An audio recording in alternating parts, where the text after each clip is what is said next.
Cancer, Sun, Moon, Rising, and Venus placements. And of course, sa ating mga cross-watchers. Ayan, magandang araw po sa inyong lahat. Welcome or welcome back po dito sa Bonamagos PH. My name is Angel Francia Feliciano. Now, in today's video, Cancer, alamin natin kung ano yung mga lalabas sa baraha para sa magiging kapalaran ninyo, mensahe at gabay sa mga susunod na araw, linggo, or buwan. Paalala lang, Cancer, sa lahat po ng mga nanonood, lahat ng tarot readings ko dito sa YouTube channel na to ay general reading lamang. So, ibig sabihin, hindi po lahat ay makaka-resonate. Kunin nyo lang kung saan kayo nag-resonate, Cancer, at iwan yung hindi. Alright, let's start. Cancer. Cancer, first card or first energy, you have the broken vase. Okay, so I feel like marami sa inyo nakaka-experience ng misfortune. Okay, some of you right now maybe mayroon kayong nararanasang pagluluksa. Meron kayong nagluluksa yung ibang mga Cancer ngayon. I don't know, for some reason siguro namatayan, yung mga may na-cremate, ayan. But there's an opportunity na darating na I think may opportunity na maayos naman kung ano yung mga kaguluhan na nangyayari sa relationship, marriage, sa sa work, I don't know. Ayan. Kung ano mga adversity ang pinagdadaanan nyo ngayon, mariresolve din. Okay? Ayan. Next, mag-ingat, Cancer, kasi yung iba sa inyo, wag naman sana, no? Mga-aksidente, wag naman sana. Roadblocks, maka-aksidente sa daanan. Alam mo, ito yung nakikita ko, yung sa Baguio, like, yung baka yung iba sa inyo, wag naman sana. This is negative, but at least mag-ingat. If ever may plano kayong pumunta sa mga lugar na matitirik at may mga tabi ng like Baguio, paakit ng Baguio, di ba may mga nahuhulog na bato dyan? Okay. Some of you are really right now nakakaranas ng balakid, block change, mga challenges. Right now, may mga obstacles, may nakaharang. Okay? Tingnan natin mamaya nung lalabas sa mga mensahe ng mga angels. Cancer, there's something about the baby. Pinoproblema niyo yung mga anak ninyo ngayon. Capricorn, Libra, Cancer, at Aries. Baby. I don't know if these are your zodiac signs or zodiac sign ng partner ninyo kung saan kayo may baby. Magtagkap ng ka-baby sa kanya. O maybe magkaka-baby ulit kayo this year, Cancer, or this month. Mayroon kayo mabubuntis ulit asawa ninyo. Ikaw makakabuntis ka ulit. So, if that's what you want, then congratulations. If ayaw niyo, mag-ingat. Kasi lumabas sa baraha, yung iba sa inyo, makakabuntis ulit. Okay. When it comes to your plans, when it comes to your finances, pagdating sa iyong kaperahan, pagdating sa iyong negosyo, may paglago akong nakikita with this rapid growth. Okay. Ano man yang inuumpisahan ninyo ngayon or lately, Cancer, ano man yang inuumpisahan ninyo sa negosyo, sa sa negosyo, sa trabaho, sa pagdidiskarte, may potensyal na magbibigay sa inyo ng napakalaking blessing, financial blessing. Okay. Ayan, birth of a child. Meron talagang manganganak, may buntis ulit. Ayan, mabubuntis. Okay. Next energy, Cancer, you have the map. Okay, I feel like marami sa inyo ang gustong mag-explore. Naghahanap ng ibang pagkakitaan ngayon, gustong makapunta ng ibang bansa. Mayroon pa, ako nasasagap, gustong mag-travel this summer. Meron kayong pinaplano, Cancer. Ay marami sa inyo ngayon nagpaplano. Okay? You're looking for a direction. Some of you are also lost. Why are you lost? Next, you have fairy tale. Believe the impossible. I think some of you have kung ano man yung mga romantic feelings na nararamdaman nyo sa ibang person, sa ibang tao, I think the reason why feeling ninyo may ending nang nangyari or nawala na, But I feel like, hopeful pa rin yung iba sa inyo. Hopeful pa rin. Hindi pa rin nawawala ng pag-asa na maayos, ma-rekindle yung relationship, or mabuo ulit, or bumalik sa dati. I feel like you're still looking for that happily ever after. Marami sa inyo ay hinahanap nyo pa rin yung happily ever after, or ninanasa pa rin ninyo, like pangarap nyo pa rin na makatagpo ng, I think, bagong soulmate or a new soulmate. I don't know. There's something about, ayusin natin yung baraha. There's something about pangarap ninyo na, kung ano mang pangarap na yan sa relationship, parang imposibleng mangyari. Family, gusto yung bumuo ng isang family sa ibang, yung faithful, you're faithful. There's something about your children, at there's something about pagkakaroon ng family na nagiging balakid for some of you, na pinoproblema nyo ngayon, Cancer. Okay. Mamaya balikan natin yan. You have the tools. And you have the battle shoe stamina. Okay. I feel like right now, marami sa inyo, ini-endure ninyo kung ano man yung mga nangyayari sa relationship. You have eclipsed. Upstage, transform. O may paparating na pagbabagong mangyayari sa inyong sitwasyon. May pagbabago. I think you are really right now, marami sa inyo, Cancer, ang nakaka-experience ng balakid. Pag-worry din. Like, worry na hindi nyo alam. Marami sa inyo right now, lately siguro ang moody, gloomy, hindi natutuwa. I think it's either someone put you in the dark. It seems like someone put you in the dark. Buksan natin yung ilaw, Cancer. Wait lang. Okay, pasensya na sa glare. I think, wait lang. Maling ilaw ang binuksan ko.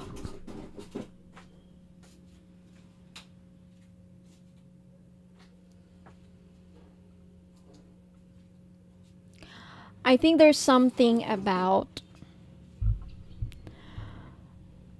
marami sa inyo ang talagang you're enduring. Ano yung ini-endure? Some of you are nagtitiis sa inyong sitwasyon right now. Meron kayong pinagtitiisan. And I feel like marami sa inyo right now, nahirapan din kayong i-fix ang isang relationship. Marami sa inyo ngayon, Cancer, ang nahirapang ayusin ang relasyon. Or naghahanap kayo ng paraan paano maayos ang nawasak na relasyon. Okay, or paano ito, and even sa problem sa family. Even marami din sa inyo ngayon ang namumblema paano itaguyod. Like, problema ninyo ang mga anak. Tuition, gatas, lahat ng pangangailangan ng mga anak, pag-aaral, baon, pagkain, gastusin sa mga anak, pinoproblema ninyo.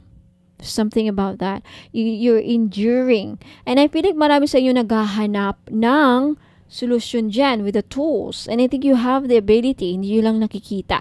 Because napapalibutan kayo ng mga negative thoughts. Malapit na mawasak ang relasyon because of these responsibilities. Financial responsibilities. Sa hirap naman talaga ng buhay ngayon. Kaya marami sa inyo ang nag-i-explore sa ano pa kayang paraan ako makahanap ng pagkakitaan para hindi kami mag-away-away ng aking partner dahil lang, some of you nape-pressure din. Lalo na mga lalaki at babae rin nape-pressure din. Because of this, you are really, right now, marami sa inyo nakaka-experience ng setbacks. Ano yung setbacks? Yung ang setbacks kasi, matatawag din yung obstacles. Problema sa pera, problema sa family. Na pagdating sa family, dala na yan, gastusin, mga responsibilidad, paano nyo pagkakasyahin yung ganyan. But some of you are, para matanggal yung problema na yan, I think you are daydreaming, Cancer. Some of you are daydreaming. Hindi lahat. At ngayon, may paparating pang bagong anak siguro, bagong silang. You are really looking for ways on how to secure your family, financially secure, to make it like marami sa inyo naghahanap ng paraan paano matustusan ang pangangailangan ng pamilya mo. Talagang, ayan no, ang balay show, this is a sign of endurance. Ini-endure ninyo. You're honing a skill. Marami sa inyo ay nag-iisip ng iba pang paraan, ibang pagdidiskartihan. Okay? Ay magbabago din naman yan. And I feel like right now, nakaka-experience lang talaga kayo ng setbacks. But let's take a look at the message. Tingnan natin yung mensahe sa iyo ng mga archangels. Ano ang mensahe? What's the message? Gabay, advice, mensahe, or ano ang gustong ibahagi? Andiyan na. Lumabas din ito. Okay. 3. Cancer, you have the perspective, the Archangel Chamuel. Sabi to, there's a better way. Okay, may mas magandang paraan para masolusyonan ang mga problema ninyo sa kung ano man yung pinoproblema ninyo, Cancer, sa relationship. Okay? Or sa family, or ano man yung pinoproblema niyo, finances, ayan. Masolusyonan yan. Okay? Next, you have the Ace of Gabriel. A gift of passion, opportunity, and inspiration.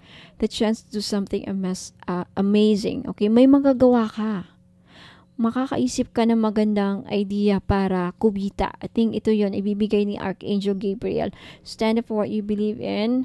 Have confidence. You can reclaim your personal power. I feel like right now, naubusan kayo ng bumababa ang self-esteem ninyo at the same time, bumababa ang tiwala sa sarili na hindi nyo ito makakayang lagpasan. Makakaya itong lagpasan sa tulong ng mga archangels na ito.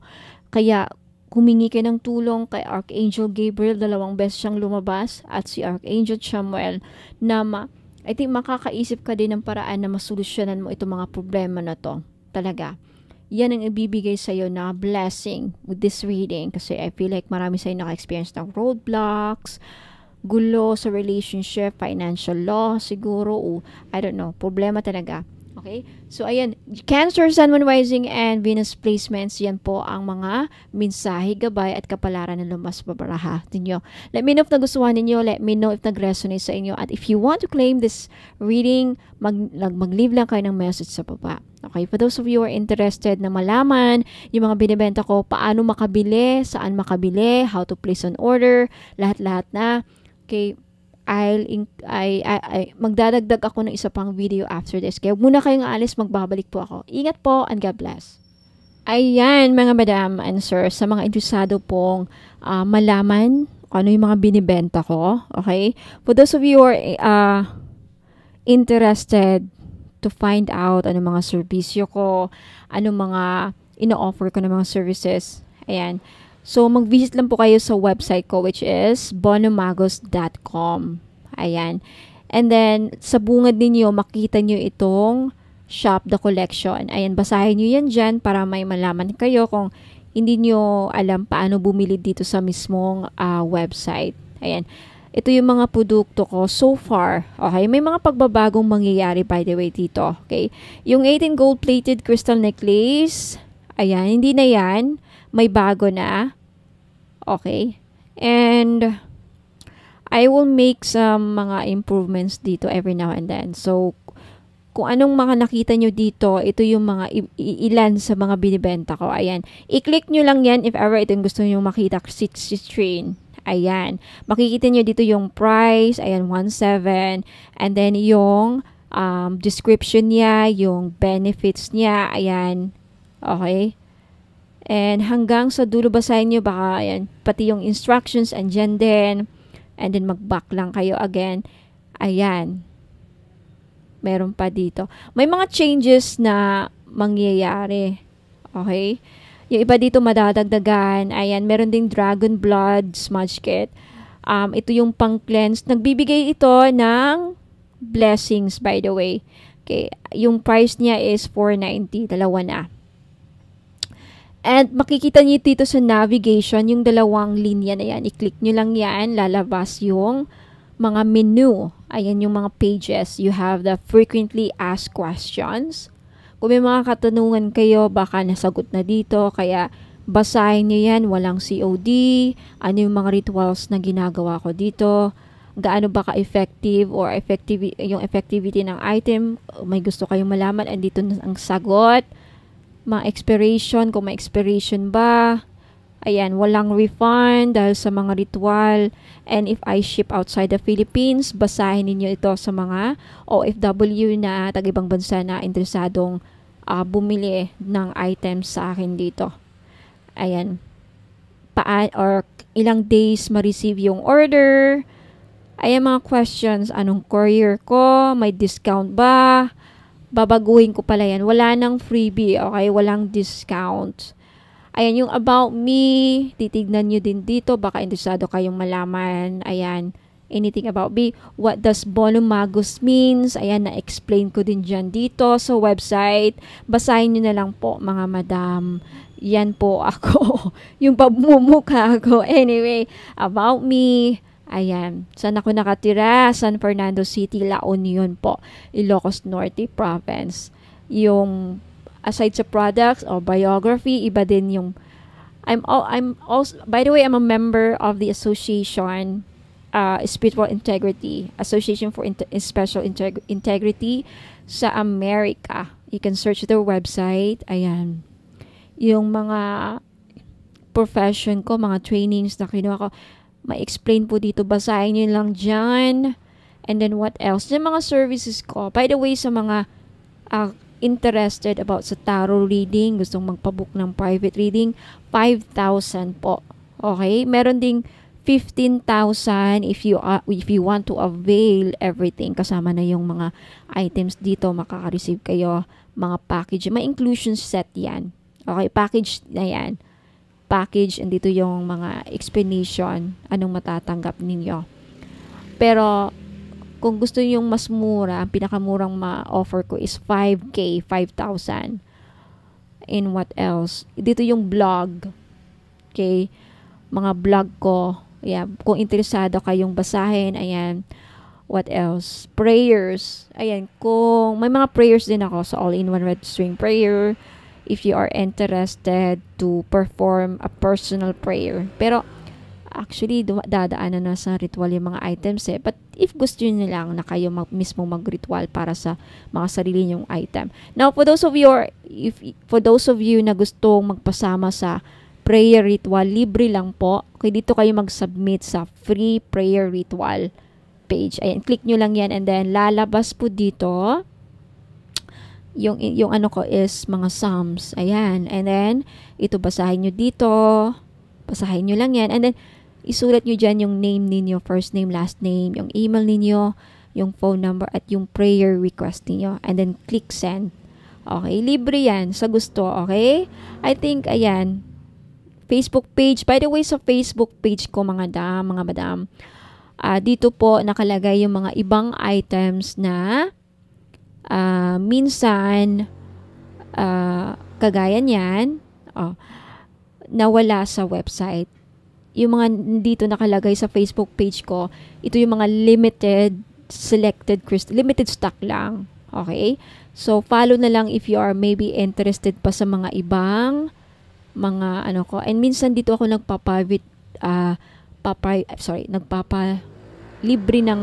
papahula ng libre sa live. Live lang talaga. Okay? So, maraming salamat sa pakikinig.